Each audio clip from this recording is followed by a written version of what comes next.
Hello, everyone. Good morning. Welcome to the Glenn Gould Foundation's Promise of Music Forum and our session on bringing awareness to careers in music. You may have heard of Glenn Gould, a famous Canadian pianist, but you might not know about our foundation. Glenn Gould used his talent and celebrity to reach people beyond the confines of what was traditionally accepted for an artist of his time. A revolutionary, he bridged the human divide of the East-West Cold War barrier through his performances in the USSR.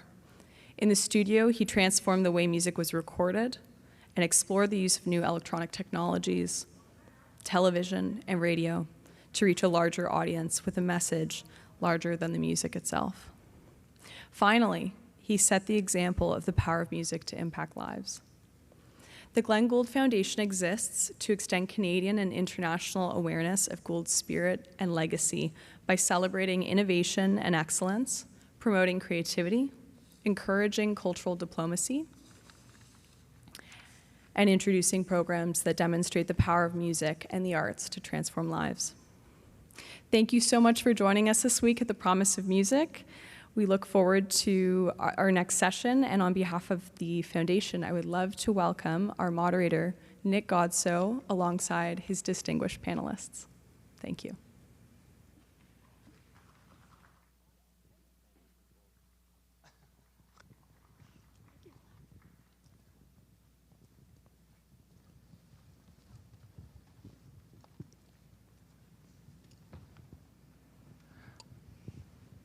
I think the audience outnumbers our panel by 1, and that was our metric, so I'm pleased about that. Hi everyone, my name is Nick Godsoe. I am the Director of Programs and Education at MusiCounts, and I'm joined by these 3 fabulous folks here today for a conversation about the music education world and the music industry world, the ways in which they don't overlap and the ways in which they do, and the potential that exists in bringing those worlds more close together. We'll hear from our 3 wonderful panelists here in a moment, but I might just start by sharing my own story by way of setting the stage for this conversation. So, like so many of the people that have been at this amazing Congress this week, my journey started in the band room. I am a tuba player, and when I was in middle school and high school, I wasn't particularly enthusiastic about much else other than the tuba, so I as a 17 or 18-year-old with very little understanding of how the world worked, and I think that's important to keep in mind when we're thinking about young people in high school, I was like, well, I guess I'll go to music school and I'll learn at music school how to build a life in music and how to, live that life. So I went to music school at a small university in New Brunswick. A couple of years into that, realized that the prospect of my livelihood hinging on the sound that came out of my tuba was not ideal for me. So then I talked to my professors, and I was like, I don't want to perform, but I love music, what do I do? And they said, oh, well, if you don't perform, you should do musicology.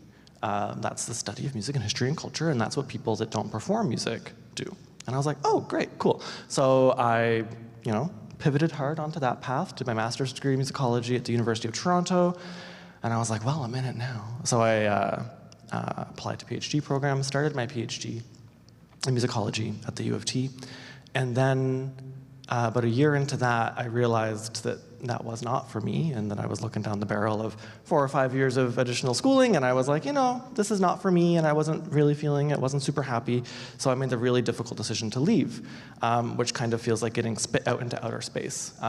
And I was living in Toronto, I had no money, and I had 7 years of post-secondary music education, and I had no idea what I could do with any of that. And I felt a bit of a sense of confusion, a bit of a sense of betrayal, that I had spent so much time learning how to, being in music school, and learning so much, but there was so little emphasis on showing me what I could do with that. And now that I work at MusiCounts, and I've been with MusiCounts for 7 years, and if you're not familiar with our work, we're a national music education charity. We primarily invest into school and community organizations all across the country so that young people can have stronger access to music education. And we're the official charity of the JUNO Awards. So for the past 7 years, I've had 1 foot in the music education space, working with a lot of the people that have been at the conference this week, and I've had 1 foot in the music industry space. And that has shown me how acutely separate these worlds do exist, And every passing day at MusiCounts, I kind of understand that separation more and more, but I also come to understand the potential that exists in bringing those two worlds together. So that's kind of the impetus for our conversation today, is to explore that. Why are they separate? How are they together? And what's to be gained for both students, for teachers, for post-secondary institutions, in terms of more broadly embracing that collaboration. So I think we'll start by having each of our panelists maybe just tell a little bit of their story, and in telling your story, maybe you can just talk a little bit about how you got started, where you thought you were going to go, what you learned along the way, and how you ended up where you are now. Matt, do you want to start us off? Absolutely. Thank you so much for having me. My name is Matt Ma. I am the president and lead artist manager of Red Music Rising. We're based here in Toronto, and the impetus behind Red Music Rising and the MO is that we are a wholly Indigenous owned and operated music company. So we are both a management company and a record label working exclusively with Indigenous talent coast to coast in Canada. I too, though, started in the band room. As a child, took piano lessons. I was a Royal Conservatory kid. And then once I reached high school, I was a band kid, and then quickly became a choir kid and a vocal jazz kid. And that really informed the path that I thought that I was going to take through post-secondary and onto a career. Once I finished high school, I decided that I was going to go to Performance Arts Academy at the Randolph Academy here in Toronto. So I went to Randolph thinking that I was going to focus on vocal music and theater separately, and then learned very quickly that I was going to be combining the two in ways that I wasn't a big fan of. And then I too realized that I didn't see a life for myself where my career was based on performance and my ability to feed myself was based on performance. So knowing that, I moved back to Kitchener-Waterloo, where I'm originally from. Ended up managing a record store, which I think is a common thread with some of the other panelists here as well. But yeah, at the time, I was managing a record store and DJing at a local bar that I frequented. And I use the term loosely now, but promoting shows at a small venue in Kitchener-Waterloo. And I was also sort of stepping in to help a friend's band in whatever way that I could, be it with marketing or advice. I really didn't have that much context for what the industry actually looked like at that time, but I just felt compelled to be helpful in whatever way that I could to that friend's band. And then through a chance meeting, through a friend who actually had worked at the record store before me and then left and then came back, we were just sort of discussing all of these things that I was sort of doing ad hoc for free and for fun. She said, sounds like you're doing all of these things and they have the through line, like you can go to school for that. And at that point in time, mind you, this is maybe 2010, the thought that had never occurred to me that this was something that I could go to school for. I had no awareness of post-secondary programs, sorry for the pop there, post-secondary programs that, sort of created a pathway forward into a career in the music industry. I mean, I worked at a record store and I was aware of record labels, and I feel like maybe I had a bit more context for the sort of the ecosystem of the industry than most, but even at that time, I was so opaque that, I was just sort of impenetrable, seemingly. All to say, she suggested that I check out this little school in Toronto called the Harris Institute, and I ended up applying, moved back to Toronto immediately, and spent the fastest year and a half of my life completing the arts management program at Harris Institute, and learned more than I think I've ever learned in that short period of time. And I'm lucky to say that I've been gainfully employed in the music industry ever since. I feel like I don't want to take up too much time, but did you want to sort of me to touch on the path that I've taken through the industry thus far? Sure. Yeah. Cool, okay. So I think this will also be a common thread through the other panelists, but throughout my career, I've done a lot of hopping around. After graduating from Harris, I immediately began interning at Arts and Crafts Productions here in Toronto, which for me was kind of a dream come true, full circle moment. Arts and Crafts at the time had a roster of bands, including Feist, Broken Social Scene, Stars, etc. Broken Social Scene was my favorite band in high school. Arts and Crafts ethos was the reason that I went into the music industry in the first place. So to be a fly on the wall and to be able to sort of soak that in and see how the sausage is made for all intents and purposes was a really incredible opportunity right off the bat that sort of set me on a really fantastic path. Anyway, I can't intern forever. So from Arts and Crafts, I then went into concert promotion with Collective Concerts here in Toronto. My office was in the back room of the Horseshoe next to the stage. And that was 2 years of crash course education on how to run a concert in a 150 cap room up to how to run a concert at Massey Hall. After that, I left concert promotion because I met who is now my husband, and I realized that you can either work in concert promotion or marry a normal person. So I chose love. But from there, I bounced around a few upstart labels, setting up label distribution infrastructure, writing grants, just trying to get the labels off the ground. And then from there, I was approached by the team at Six Shooter Records, who are another independent record label based in Toronto, who've, similar to Arts and Crafts, have been just carved out a niche for themselves and been established and strong as an independent for a really long time in Toronto. They had asked me to join their artist management team. And so I hopped over to Six Shooter Records and worked primarily with their Indigenous roster. I myself am Indigenous. I hadn't mentioned that already, given the nature of the business that I do day to day.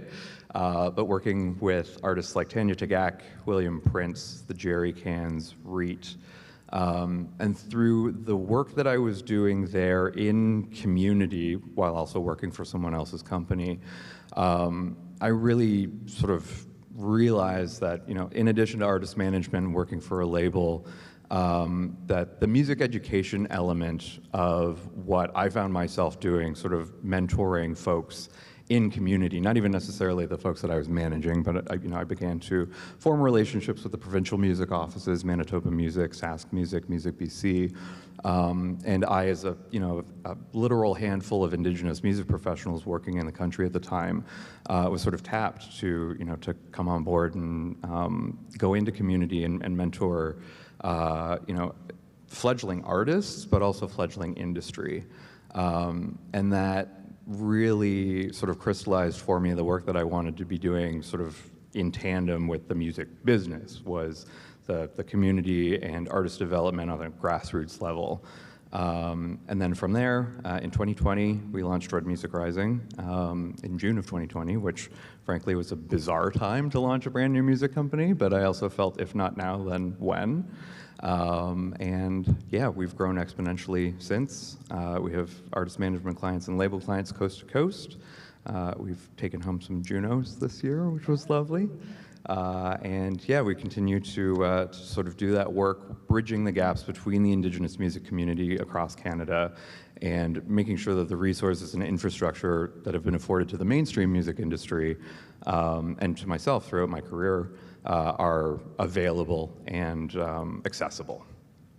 Thanks, Matt. During your journey, is there a particular career area or career path that surprised you the most to learn that existed? Yeah. I mean, all of it, really, to be perfectly honest. I think that I had a very different idea of what a music manager did day to day, even early in my career, even while I was at school. And so I think that sort of surprised me the most when I found myself in a capital M management position. And that's really how I identify. Like, yeah, I'm the president of a record label and I run things day to day, but I think sort of philosophically, I am first and foremost a manager. Awesome. Thanks, Matt. Let's move on to Dr. Catherine Moore. Thank you, Nick. Hi, everybody. Good morning. So I'm Catherine Moore. I am in the Music Technology and Digital Media program at the University of Toronto. But I focus on not the technology making side, but on the business side.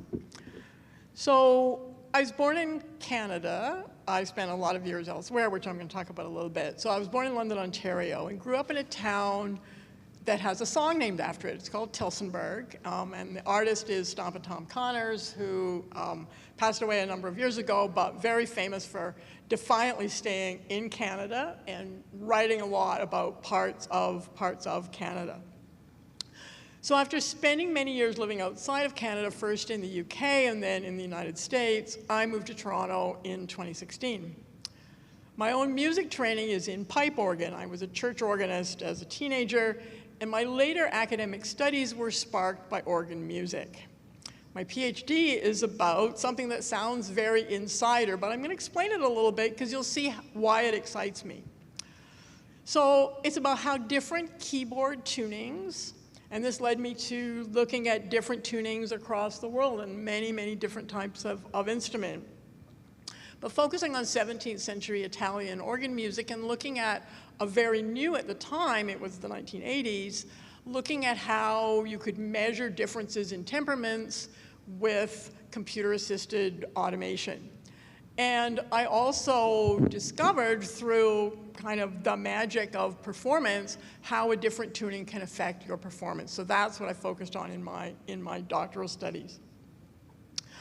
My dad learned to play piano by ear, and he taught business courses at the local high school, so that might explain why I got to where I am today, which is always bringing music and business together.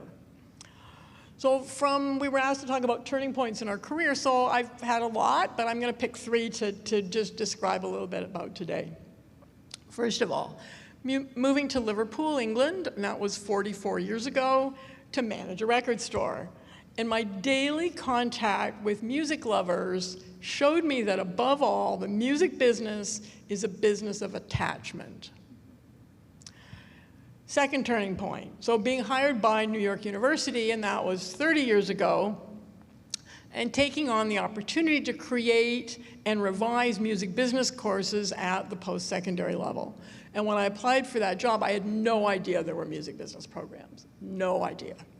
So it was first with one course, and then I became program director. I did that for many years and managed two programs, one a 4-year program, one a 2-year program. And that work of curriculum development was also always coupled with student advisement, both academic advisement, career advisement. And that work, the teaching and the advising, has continued here in Toronto at the Faculty of Music with a focus on the business applications of the newest technology.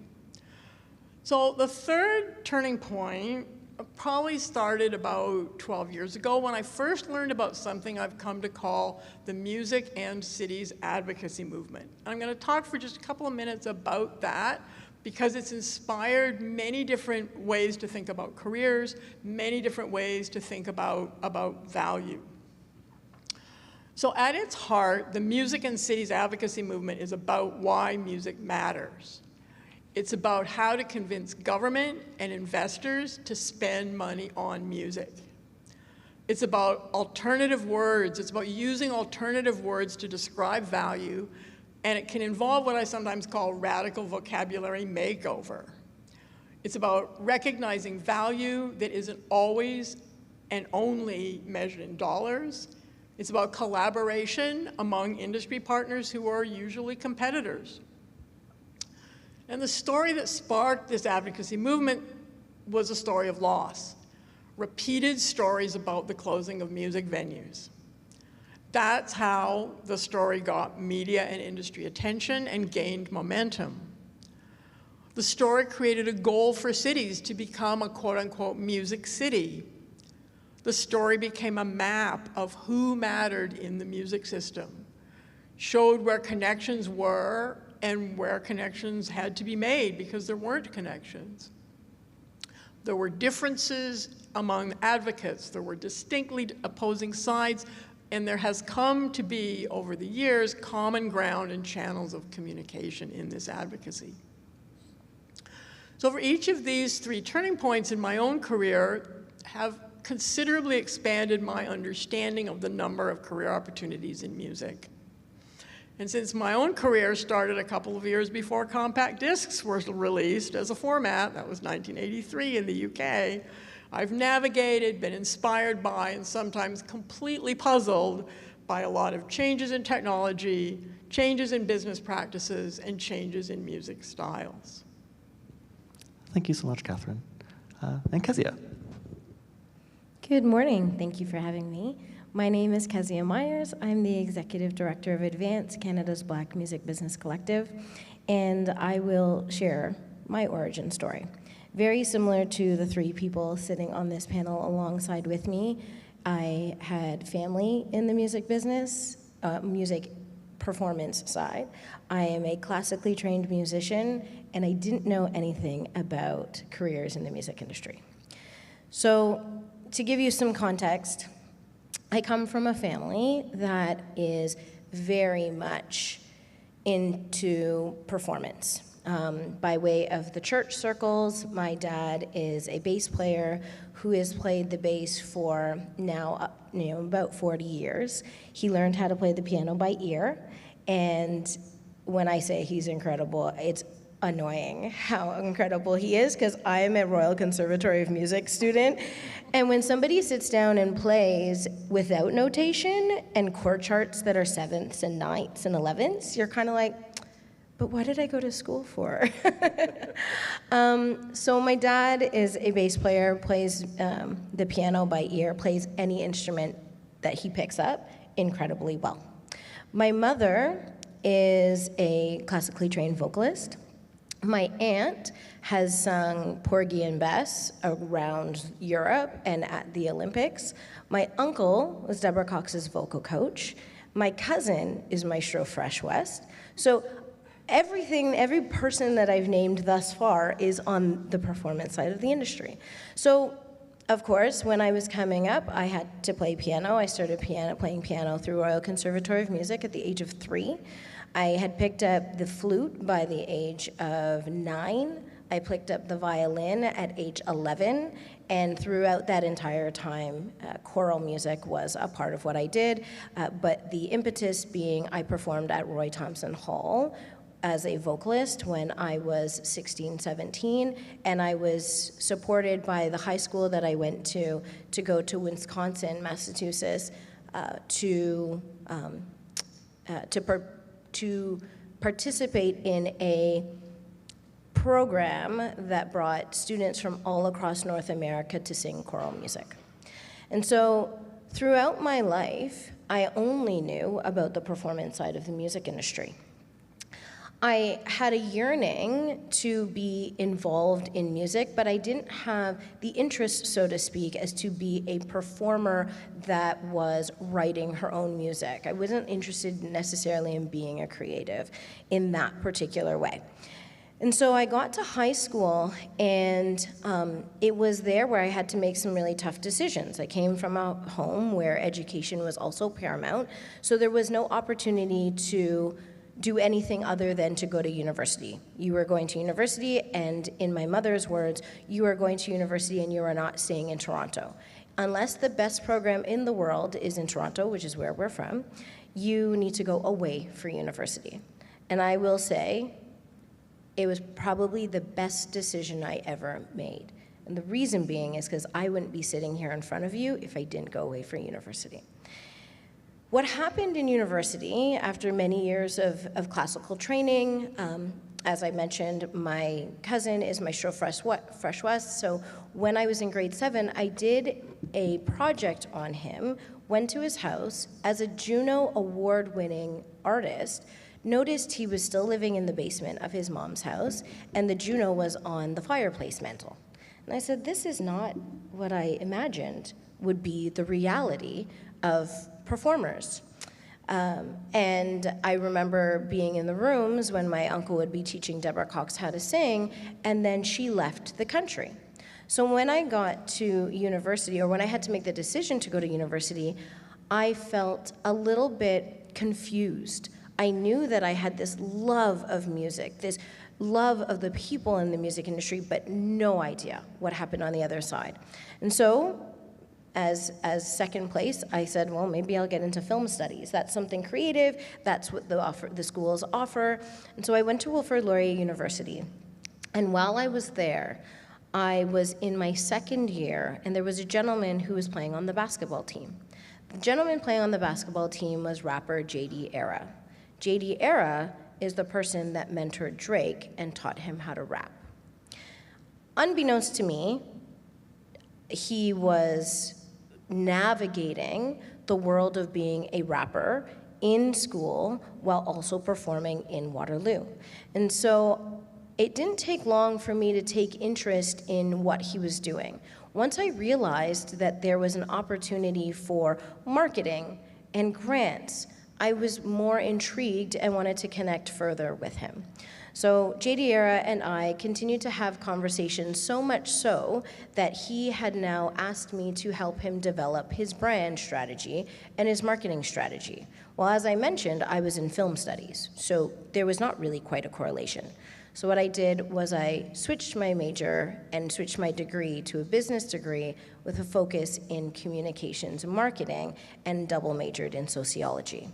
While I did that, I was surrounded by the many people that J.D. Era would bring to the school. For those of you who don't know where Wilfrid Laurier University is, it's about an hour and a half from here at the city of Toronto. And so when you're so close to the city, your friends show up week in and week out. It's a very easy jaunt. And so J.D. Era started to bring all of his friends, all of which were in the exact same scenario as him. Whether it was Johnny Rocks, who was trying to be a rapper, whether it was Aubrey Graham, who was kind of experimenting as to what music looked like, whether it was Kim Davis, who was now singing and didn't know what to do next. I was surrounded by artists. And I was the one in the room who was in school and attending class, and also who had the skill set, not because I had the experience, but because I was listening in lectures and would take literally what I heard in a lecture and applied it directly to the many artists that I was with on a regular basis. From there, university ended, and I thought that was the end, because I still didn't have an understanding of careers in the music industry. I really just thought I was helping friends, and to be honest, that is why I got into the industry, was because I saw a need, I wanted to address it, I helped. It was after going away for university, after leaving the country to go and do some volunteer work, coming back, that I was at an event with Boy Wonder. Boy Wonder, for those of you who may not know, he was the original producer for Drake, but he has now gone on to receive the SOCAN's Global Impact Award, the JUNO's International Music Industry Award, has produced for everyone from Rihanna to Ed Sheeran and anyone in between. And he said to me, as we were leaving an event one time, he said, "Why don't you work in the industry?" And I said, "I've told all of you, I don't want to manage any of you." There was a manager with a capital M that I was not prepared for, and my understanding of manager at the time was also that I would be doing a lot more hand-holding than I was interested in doing. And so I said, "No, I can't do that." And so Wanda said to me, "Well, there's so much more than that." And at the time, this is, like I said, I'd come back from being away doing some volunteer work, and I was now employed at Procter & Gamble in marketing. And at the time, I said, okay, let me do some research. Thankfully, the internet was around. The internet's there. I did some research. I realized that my communications background, my marketing background, and potentially my sociology, which has become a lot more handy than I ever thought it would. Again, thanks, Mom. I realized that the roster of artists that I technically worked with, which is what we now call a roster, I didn't know what that was at the time, and the marketing would allow me to be in communications and PR. And so I actually just started cold calling or cold emailing PR companies. and eventually won the Muse Box, which was located at Dufferin, Queen and Dufferin, called me and said, come on in for an unpaid internship. I took that unpaid internship, and it was 3 months before I was on payroll, and the 3 months after that before they promoted me to Director of Print and Television Initiatives, and I was living in New York City. How that happened came down to me diving full force into an area that I didn't know, learning careers that I had no idea existed, and just working at what I would say would be perfecting, understanding, and drawing lines, connection lines between areas of the industry that I didn't even know existed. So fast forward, I was working in PR in New York. Since then, I have worked at Universal Music. I launched one of their record labels, G7 Records, started there in marketing, and then moved into operations. And what for me has been a real need is for me to learn more so I can share more. So once I had worked in the PR space as a publicist for a number of different indie rock artists, I spent most of my time at the Horseshoe, I will say. And once I went into the major label and saw what that looked like, and working with the promotion and the distribution of an artist, then I recognized that I didn't know what licensing was. And this is an area of the industry that many people still don't understand, and it's how artists receive their royalties. And so I was at a time where Universal was being acquired, EMI was being acquired by Universal, and I knew that there was going to be a shift in the corporate culture. And I said, this is my opportunity to learn something I don't know. Being an ever, a learner and a student of life always has literally been why I do what I do. And so when I went to SOCAN, which is where I was then employed, I realized that there was licensing in a different way that I had understood it at the label. And that led me into Director of Operations at SOCAN. That led me to overseeing 175,000 members in 4 offices across 2 countries.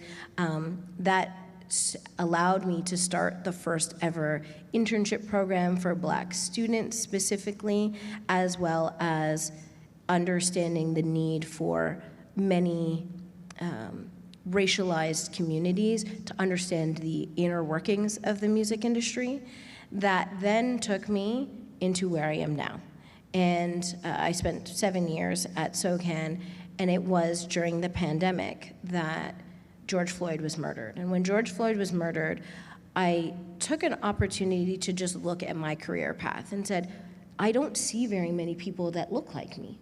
To be frank, there was one person in the entire music industry that looked like me in a leadership position, and her name is Vivian Barkley. And so I was asked to lead Advance. Advance, and the work that we do focuses on ensuring that the Black music business professional, as well as all racial, historically excluded communities, are seen. But not only seen and heard, put into positions where they have decision-making power. Because it's only in those moments where their story, their lens, their understanding of community can affect the artist, the label, the infrastructure of how it is that we perform. So that is how I got to where I am today and how I started. Thank you, Kezia. I guess I'll generalize here a little bit, but one of the themes that I notice so much when I'm talking to anyone who works in the music industry space is that their pathway to get to where they were was very winding, very unexpected, very non-linear. And I contrast that with a lot of the people that I work with in my music education world. They were musicians in high school. They went to music school, they became a music teacher. They went to music school, they became an orchestral performer. They went to music school, they did a music therapy program, they became a music therapist. Of course, I know I'm being intentionally broad right now, but I think that difference is worth noting, is that these more well-known or more traditional or more institutionalized pathways in music have a much more cut and dry direction than those of us who work in the music industry. And I think that's because institutions right now aren't as holistically supporting the cultivation of the career pathways that many of us find ourselves in right now. Kezia, do you want to speak a little bit to how that gap shows up in the work that you do at Advance? Yeah, for sure. Thanks for the question. So, as I mentioned, we are supporting Black music business professionals. We have a membership of 1,700 people. And of these 1,700 people, a very small fraction, less than a percentage, are actually actively working in the music industry. And the gap that we typically see is that those who are in music, and if music starts, when I was growing up, music would start at about grade 3. I am a mother of 2 living just on the outskirts of the city, and they are, without my influence, which will show up on the PTA, but as it stands right now, they won't see an instrument until grade 9. And yeah. And it's not because of the lack of affluence in the particular neighborhood that I'm in, because I'm in a neighborhood where, of all places, students are currently participating in rep teams, in private music lessons, but the school itself will not be introducing a musical instrument outside of a xylophone and maybe some tambourines until grade 9. And so what ends up happening is the people that are unable to or don't understand the value of music education will not put their children in private music education outside of the barriers that exist there financially. And so you have students that are coming from historically Black homes that are lacking access. And so what ends up happening is, because of that lack of access, they don't understand the careers that are within the industry. But conversely, how many of them love music? Right? That love of music is integral to the community itself.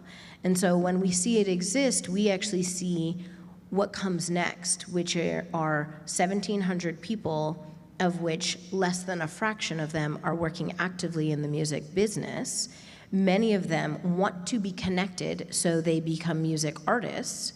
That doesn't necessarily mean they are top tier as a music artist, but it's this feeling that they have internally that they want to be connected to the creative and the art. And so where we show up is we will provide opportunities for education. We run a program and it's called Inside Live. And we recognize that the live side of the music industry is needing bodies.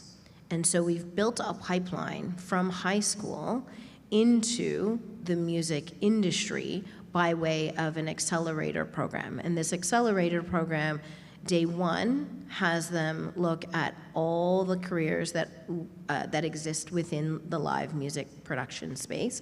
So typically about 200 roles are utilized every time you go to a show at the Budweiser stage, more at the Scotiabank Arena, about the same at History, venues in Toronto. And the second day they go to a show. Well, the show is the icing on the cake. The reality is that we have now taken the theoretical and the theory, and we've made it practical, because before the show itself, they will do a walk around of the venue. So in a venue or a stadium or a location just like this, they would be meeting the person who is at the back, who is doing the sound engineer. They would be meeting the person backstage who is doing the stage management. And they walk alongside their parent, mentor, or guardian so that both of them are understanding the careers in the music industry. The third day, after they're on a high from this great opportunity, tour, and show, we do career mapping. And the career mapping here will connect the dots. It takes what you've learned theoretically, the practical, the excitement of the show, and says, well, how can I do this? And so, that's how we look at a gap that that shows itself. It becomes so obvious in the school systems and the lack of access to the music education. And furthermore, when we start talking about careers in music education, is typically it's your like grade 12 year that you're starting to talk about what careers look like after, to Nick's point, you've done many years of playing the tuba, but you actually haven't heard about any careers in the industry. And so that third day, we then connect that dot for them and help them to see the post-secondary pathways that they can take to be in a role like those of us on this stage are in. Thank you, Kezia. I think when it hits most acutely for me is I go to music teacher conferences across the country, and I do talks to groups of music teachers about how they can talk to their students about careers in the music industry. And I'll stand in front of a group of 50 music teachers, and I'll say, okay, who here knows how to describe like what a record label is? And not a lot of people raise their hand.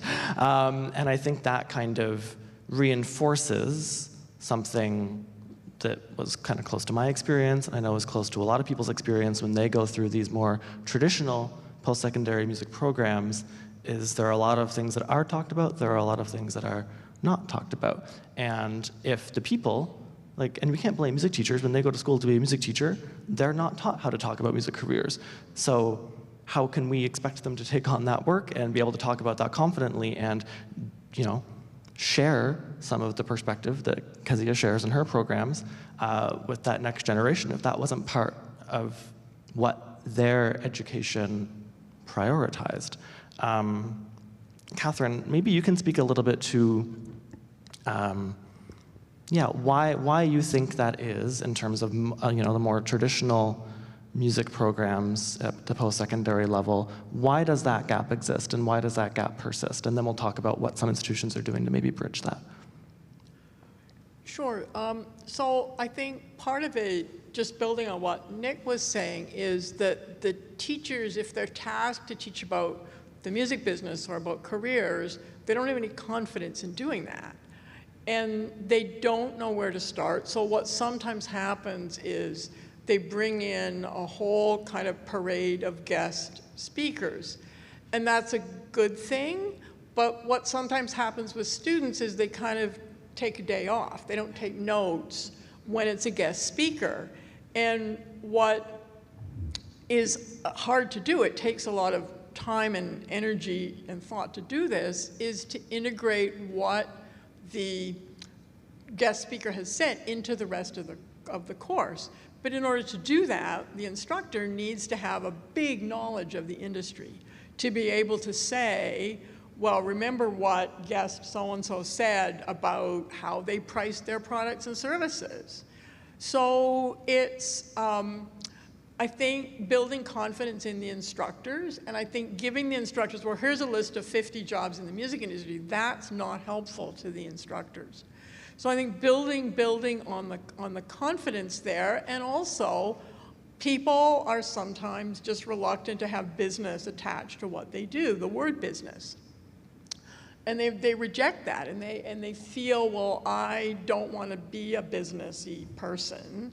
But so what are ways to talk about that? Communications is one. One thing that I've done for many years is to say to performers, well, you know how to communicate. Think about the marketing that you want to do as a type of communication. Start talking about your creative practice. And all of a sudden, this rich vocabulary comes out.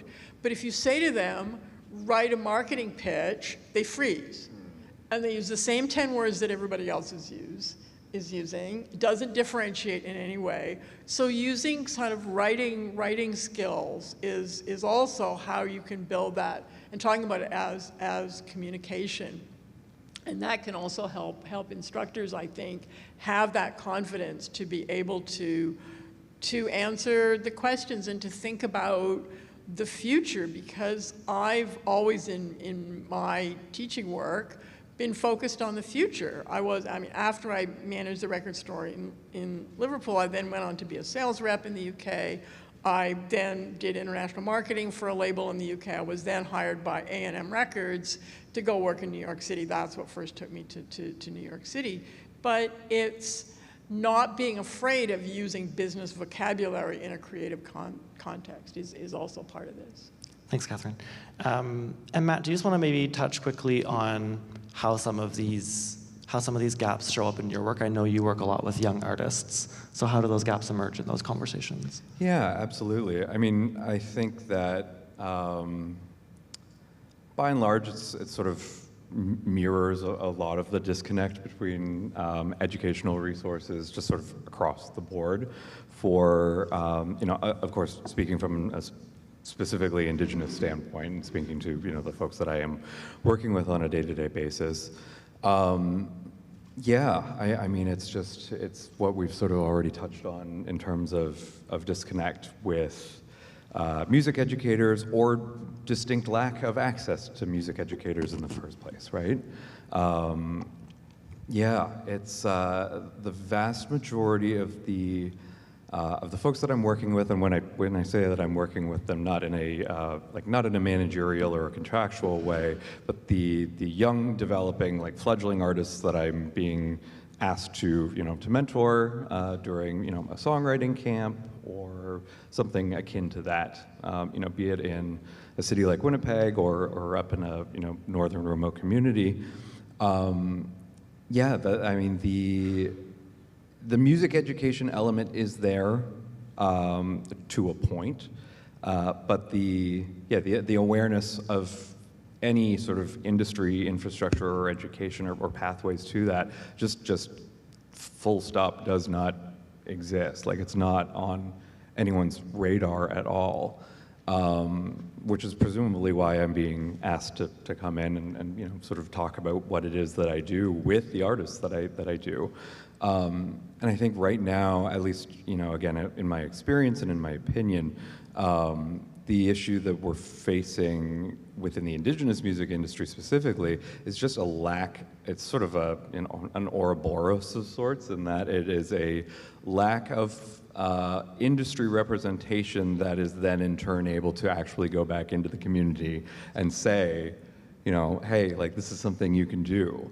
And because there are so few of us in positions of power currently, I'm one of less than one handful of capital M managers, Indigenous managers in the country working with Indigenous artists. I couldn't name you an Indigenous agent working in the country. I couldn't name you an Indigenous publicist working in the country. There are a handful of Indigenous record labels operating in the country, but there's not that many. And so by virtue of there being so few of us in those positions of power, we're already trying to be everything to everyone all the time in our business life. And so to be able to carve out more time to incubate and identify the industry talent on the community side and say hey, I want to help you and this is something that you can do. Are you interested in this? The opportunities are just too few and far between, so we just need to find something additional, ideally within the realm of music education, to at least even just introduce these kids to the idea that this is something that they can pursue. And yeah, Cassie. I just wanted to say on top of that, not only that they can pursue, but they're not going to lose their creativity. Yes, absolutely. Those of us sitting here are creatives. We are just not the one who's standing in the middle of the stage. And so exactly. I think that's actually to touch on what you had mentioned as well regarding just reframing the language, even to soften the blow, so to speak. In that, it doesn't have to be marketing. I call myself a manager, but really what the role of manager ultimately ends up being is different every day. And more often than not, it is creative, it is problem solving, it is ad hoc therapist to my artists, it's creative director, it's ad hoc photographer sometimes. It's really the role of manager is stepping into whatever gaps you've identified with the artists that you need to sort of fill with them. I mean, same goes for, the industry jobs as well on the label side, right? Everyone that I know that works at a major label or an independent label, save for maybe the accountants, are capital C creatives. They're they're graphic designers, they are photographers, they are doing layouts, they're creating music videos, even, you know, something that sounds as dry as, you know, strategically, you know, crafting a rollout campaign. Like, yeah, that all sounds like boring business language, but it's actually really cool and creative work, sort of strategically mapping out the rollout of an album to sort of interplay with a release and a video, and there's a tour, and like, it's cool work. So just being able to use language once again to soften the business of it all and speak to the creative in the student, I think is powerful. Before we come back to some of that, Kezia, do you just want to maybe speak to what's it like when you're watching these students be introduced to these pathways? What do you observe them observing, and what do they talk to you about after the fact? What changes happen in their mind, and why do you think that's so important and powerful? Yeah, thank you. It's rewarding. It's really beautiful to see. It is also heartbreaking at the same time, because by the time I'm having these conversations with them and they're participating in Inside Live as one of the programs, they are age 16 and 17. I mentioned a little bit earlier that their parents are part of this program. And their parents are part of this program because it shines a light on the fact that the community as a whole has no understanding of the industry. And so when you're coming from a community that says teacher, lawyer, or banker are your options for success, then it's important to take one step back and include the parent in recognizing that sustainable career paths exist in the music industry. But back to your question about what do I see when they're observing, is a lot of awe, right? They're aha moments. The question that get asked quite often is, how much do I make? And one would say, that's not quite appropriate, but I share it every single iteration. The reason I share it, and alongside realities of what different roles make, is so that, again, I'm in front of parents and students. Your parent, as a parent, we just want the best for you. And so, in my life, when I went from Procter & Gamble role and told my dad that I was going into the music industry, he said, "But you're just going to be a starving artist," and then walked up the stairs. Hasn't said anything since. But that is the automatic reality. So for the students, there's aha moments in recognizing, number one, just because I love music and I can't sing doesn't mean that I can't do something in music. Number two, I can have a sustainable career path in this. Number three, me being a creative allows me to create with people, artists included. And so those are the main observations that I make. One stat I will share, though, is 100% of some of our iterations that we've done of Inside Live, we're now at our 5th iteration, 100% of some of those participants, parents included, have never been to a concert. Never. And the vast majority, so I say 100% of some of the iterations, but overall, out of those 5 iterations, we're looking at about less than 10% who have ever been to a concert before. So that brings them into a whole new world, shares with them opportunity, and at the same time, they get to be in a box at the end of the day. So in those moments, they are loving life. Being in a box at Scotiabank Arena with all food taken care of is definitely a nice, rewarding moment. Thank you, Kezia. Okay, I want to jump back, Catherine, to what you were saying about this divide between creativity and business and the reluctance to apply that business lens to creativity. How do you experience those apprehensions as someone who's been working in a post-secondary environment for many years? Sure, thank you, Nick. So speaking of aha moments, and to answer your question, is thinking about when people do know about careers, they know the tip of the iceberg. And for instance, A&R, being an A&R person is something that people have heard of. It means artists and repertoire. It's matching artists or songs with artists with songs, so performers with songs. But it can also mean, and this has been an aha moment for a lot of music professionals that I've talked to about this, and also for many, many students, is it can mean you're doing A&R to match a brand in music. It doesn't have to be in a record label context. It doesn't have to be in a music publisher context. It can be for Coca-Cola. It can be for any number of brands, small and large. If you have the talent, and this is where it's all creative, it's having a sensibility for what are the millions of ways that a composition, a song can be recreated by a performer, whether it's instrumentally, whether there's countless examples, and that gets people excited about, oh, well, I can work in advertising. I can work at, and that's not a bad thing, because I'm going to be using my musical judgment, using the attachment that I have to different types of music, to different languages. There's such potential now for all kinds of work in different languages. People are receptive to this. So those are some of the ways that I've found really excite parents, excite young professionals, excite people in post-secondary institutions who are there as students, and allow them to see a future for them. And sometimes it is straight up finance. Sometimes people go, oh, there's such a thing as a business manager. That's now hand-holding, that's getting the taxes done, right? And that also is something that can be really sustainable as a living and very, very rewarding. So repositioning how we think about music jobs in other industries is also something that really lays out a big, big canvas in front of people. Thanks, Catherine.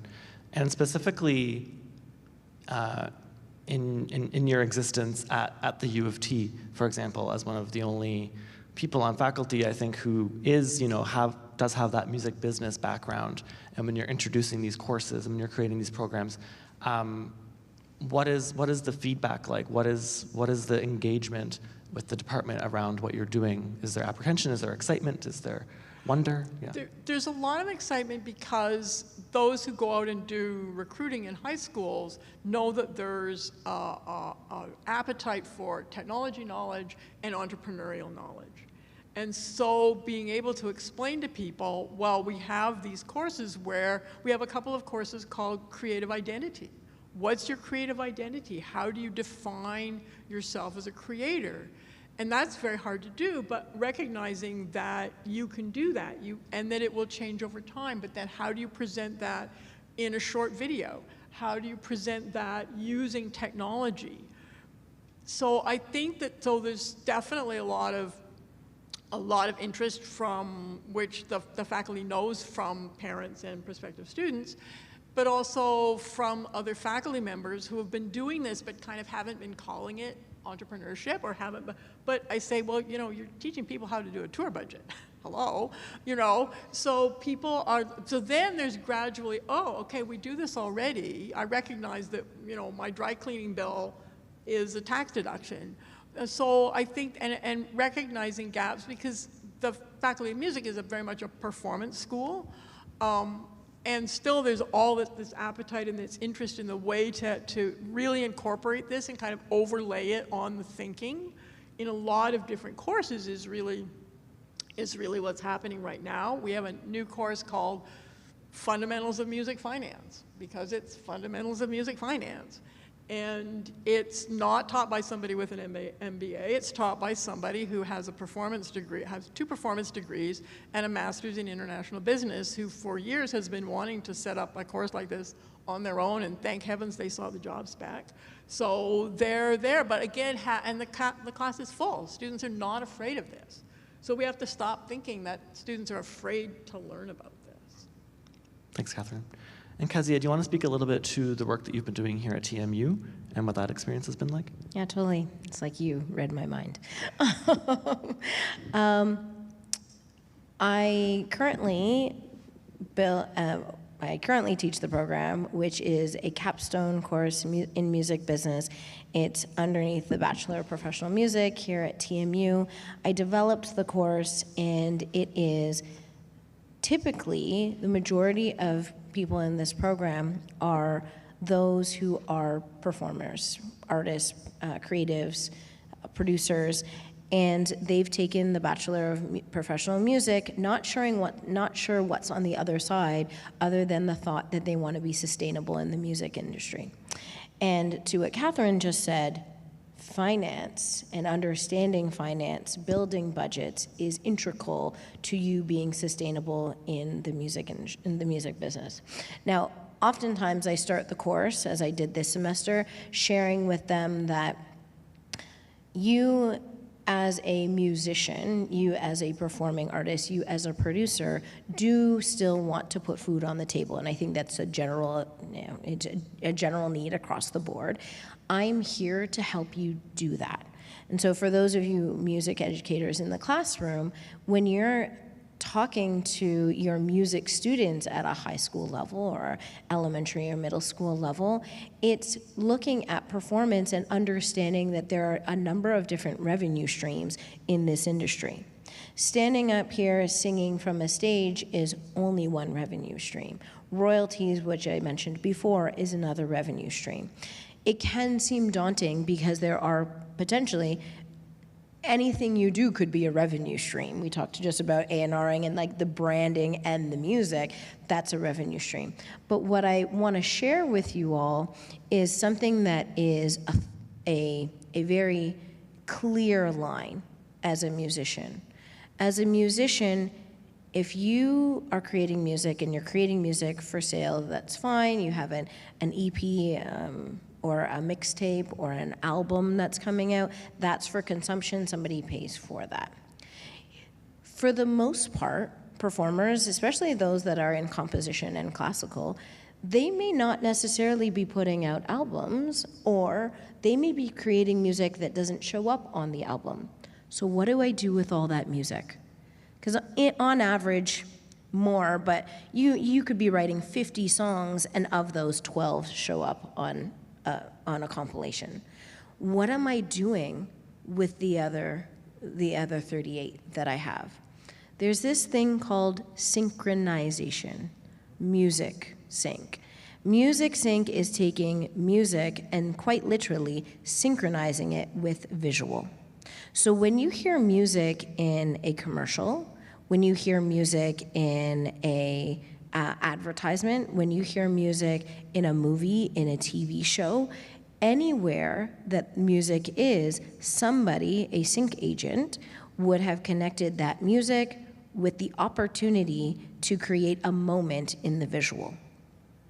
For those of you in the room, this is a simple concept, because you're not actually going into all of the areas of the industry. You're saying your music, the composition of such music, can be used to create a swell, which is a really happy moment in a visual. How you connect with those people are typically through publishing companies, but there are all other ways that you can start to have those conversations and at least have your students turn on a switch that recognizes that there are various revenues, various streams of revenue. And to be honest, the payout for a sync is a lot more than the payout for a performance on a stage.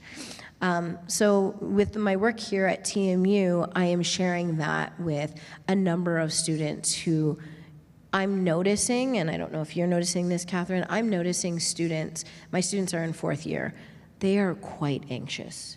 The anxiety is bubbling up because they've taken all of these courses, they have all this information, they want to release music projects, but they have no idea what the world holds for them.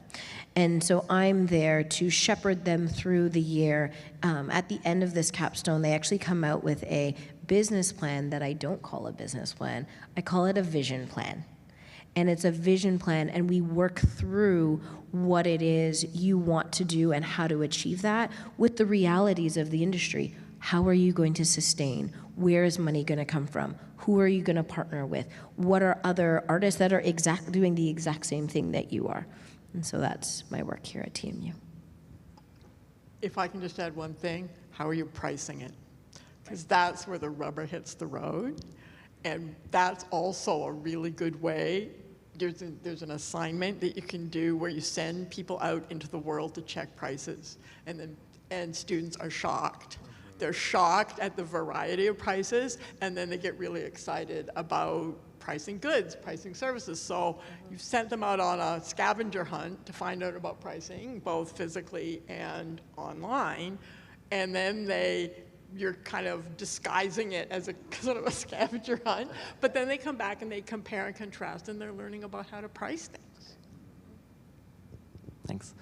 And it's so exciting and encouraging to hear about how traditional approaches to post-secondary music programs are evolving in like the commercial music program here at TMU, how U of T is really embracing that. There's now the certificate in music business at Laurier. So there's some really exciting work happening in the space, but I think a lot of institutions, maybe smaller ones that don't feel like they have that expertise on staff or on faculty or whatever, there is still that apprehension. So maybe Kezia, like what would you say to a post-secondary institution who hasn't dipped their toe into embracing this bridge between business and creativity? How would you encourage them to take that step?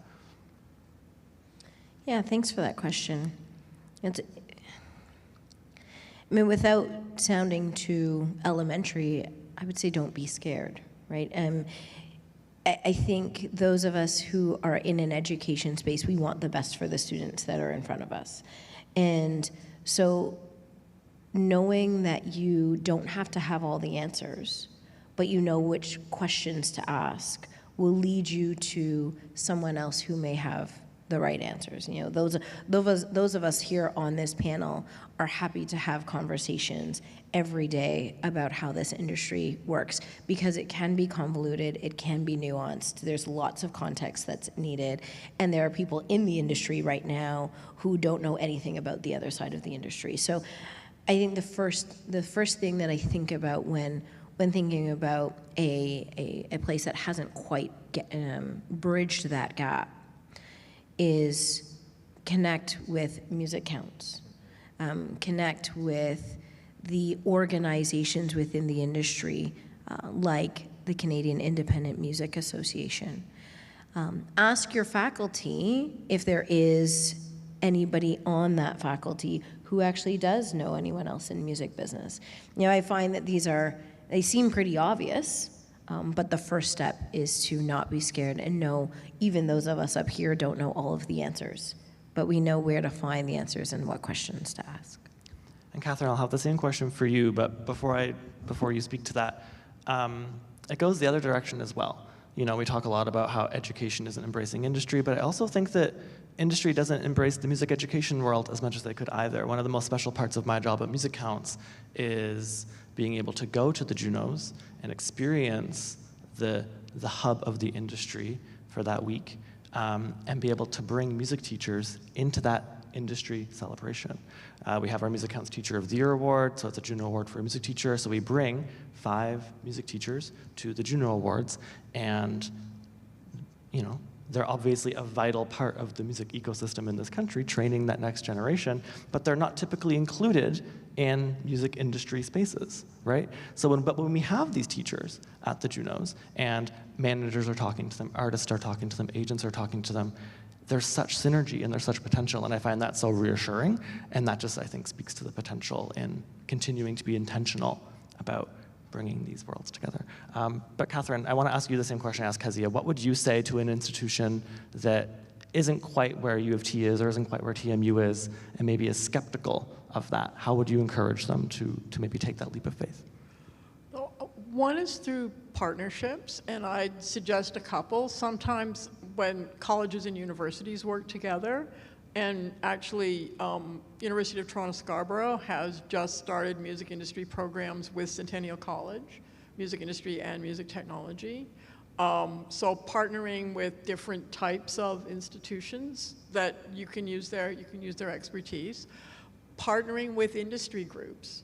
I know industry trade groups have a lot on their plate. Music Managers Forum is an example, and music managers know everything because they have to.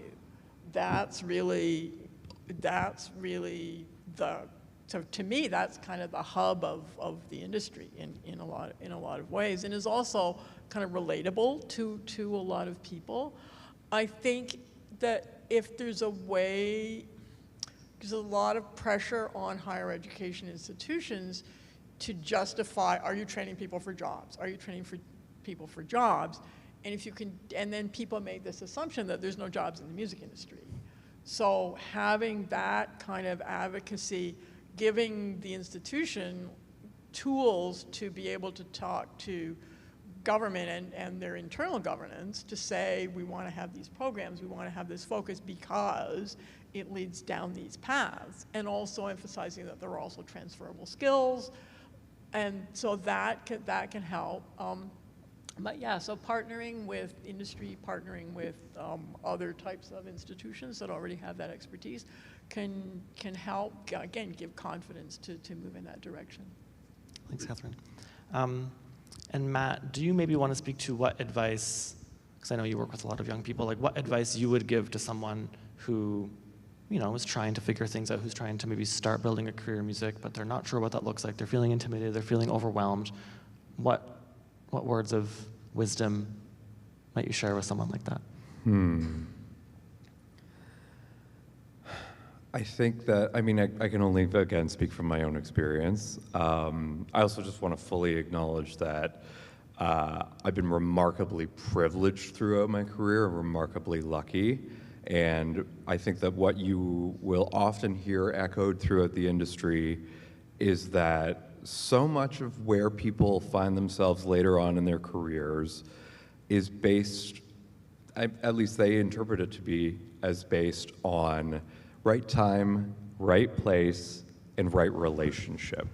So while that's not concrete advice that I would follow myself if I was given it, it really is about relationships primarily once you start, you know, working within the industry. And I can say that it is, you know, right time, right place.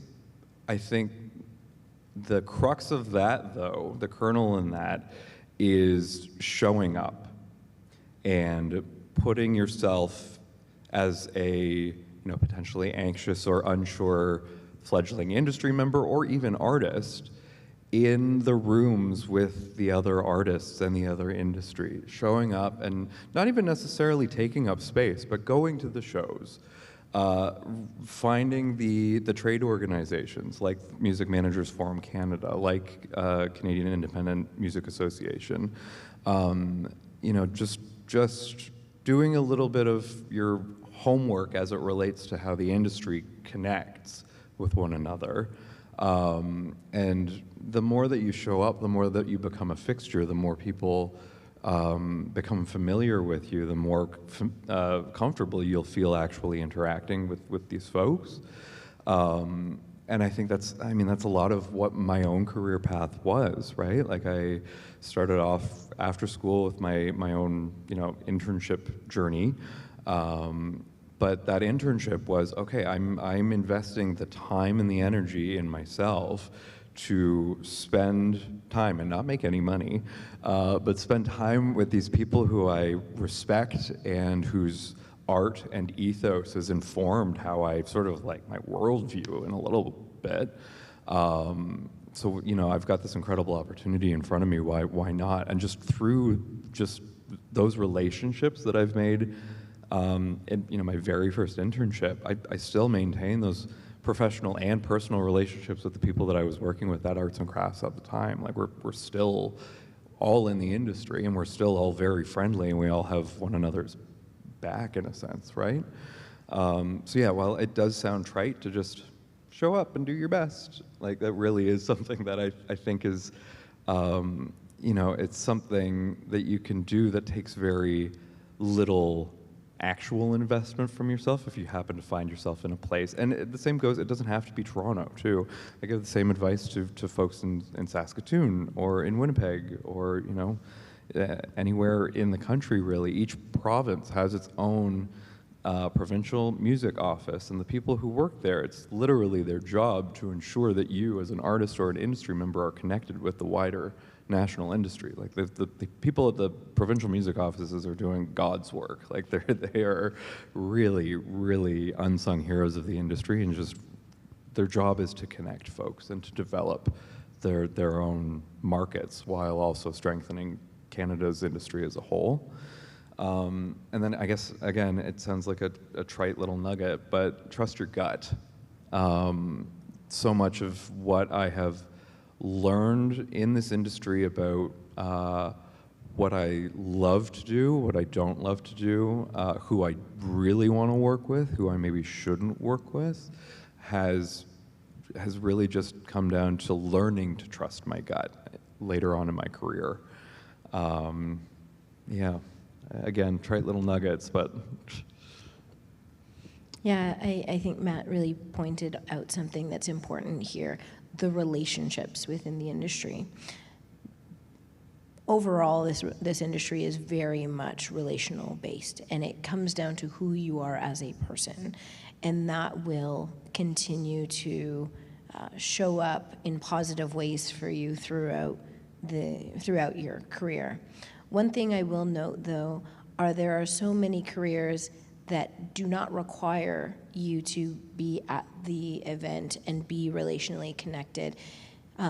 It's important to share with people that HR is in all of these companies. Finance, we talked accounting a little bit before, all of these companies, and you won't see them at the events. And there are a number of students that I work with who are fearful and have social anxiety.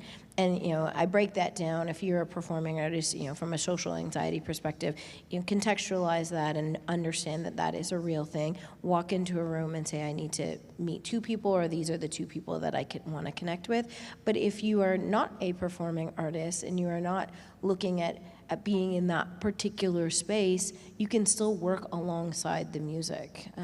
Whether, like I said, it be, even the licensing department at SOCAN or royalty distribution, these are back of house roles that people who love music should be in, but people who are not necessarily wanting to be in the forefront of shaking hands and communicating and building relations that way. The other thing that I wanted to just briefly touch on is on the live side of the music industry. I'll talk about particularly because I actually have this particular stat. There are 101,000 jobs. So there is work out there. That part of the industry comes in at about $3.59 billion a year, which is comparable to the fisheries industry. So just for context sake, I know we keep talking about industries and we're talking about jobs. And Catherine talked about roles and how to advocate at a federal level. 101,000 jobs are coming just from the live side of the music industry. And I'm glad you brought that up, because when we're talking about advocacy in music education, that's obviously very prominent right now. I'm sure a lot of you saw the proposed cuts in the TDSB, proposed cuts in Newfoundland, Regina, Southern BC. So, and it's interesting to watch the advocacy response from music education communities, and they bring up a lot of really good points, the ones we all know and love. Music makes you smarter, music is important, why are we cutting music? Like, I don't disagree with any of that, but kind of consistently absent from those arguments is the economic argument, is the career path argument. That's not part of like the standard advocacy toolbox that I see from a lot of music education associations that are lobbying for music's pride of place in schools. And I think that an embrace of this industry conversation will only help underscore and maybe will make that argument more resonant for a decision maker who that might resonate with them more than the other arguments. So that's kind of where I want to end, is what advice or what feedback, what advice would we give to a music teacher? And again, keeping in mind that lots of the people that are working as music teachers now went through programs maybe before, what U of T has started to bring in, before what Laurier has started to bring in. Their background has been very, Western music focused, very performance focused, very music education in like a traditional way focused. What advice do you have for them in terms of embracing industry conversations in music education contexts? Do you want to start? Kezia? Sure. I think the advice that I would have would be, it's going to be pretty practical. Think about group projects. And so if you can have your students, similar to what Catherine said about going out and doing a scavenger hunt, but within the classroom, if you can have your students all mimic a release of an album. So now as the teacher, you yourself don't need to know everything about every area of this release, but you are giving the opportunity to your students in groups of 5 to think about an artist release and what that takes. They themselves will go out and do the research. They will come back. They will realize a lot more about the industry than they once thought. And then this is where the partnerships piece, I think, comes in, is if you as a teacher, we don't know everything, and there is an opportunity to bring other people in. And so providing that opportunity is the number one thing that you can do. And then potentially partnering with someone from the music industry. Those of us in the industry do not bite. So if there's a local venue, if there's a local record store, just go in and say, hey, I'm a teacher, I teach at this school. My students are doing this project on a release. Do you mind coming in and just listening to their presentations on that final day? And now you have connected your students with someone in the industry. You yourself are learning for years to come, but the students actually were able to go through the process of the research that is required further along in their studies. Any other thoughts on that either of you would like to add? Or? Yeah, I mean, I think that's a brilliant, just sort of hypothetical to have gone through already.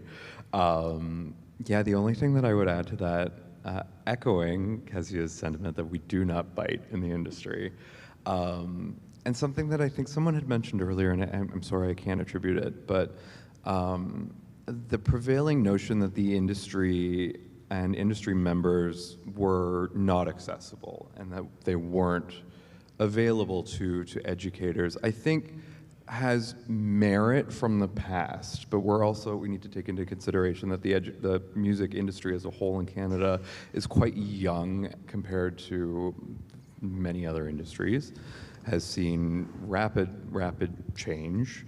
And I think there's been a real generational shift as of late, like I'd say within the last decade, where the people who've come up and are now in industry positions of power are recognizing the need to actually give back to to music students, to educators, et cetera. So yeah, just on that, not being afraid to to potentially reach out to a music industry person or an industry organization, like we mentioned before, like Music Managers Forum of Canada. Sit on the board. I'm not paid to say any of this, but they're a phenomenal national resource that we advocate and represent Canadian managers, but we have a vast repository of educational resources available to our membership that I'm sure we would also avail to any educators that had any interest in all. And it's easy to understand. You don't have to have a complete holistic understanding of the entire industry. Yeah, I feel like out of any industry organization, maybe the MMF would be the best way to maybe sort of get in. But yeah, not being afraid to connect and reach out, because I can't name anyone that I work alongside with, either in the industry or at an organization or association, that would hesitate to to jump at the opportunity to work with educators. Just one quick thing to add to those really practical, great solutions is, don't be afraid that because the industry changes all the time, that you're not going to be able to keep up. It's really easy to get fearful about that. It's very easy to think, well, I can't make a decision, there's too much change. And focus on things like concepts that never change. You need the skills to communicate value. You need the skills to think about how are you competing for the future. And keeping that in mind in assignments kind of gives you a grounding and doesn't let you get too scared about the fact that the industry changes. A lot in the industry stays the same. Thank you, Catherine.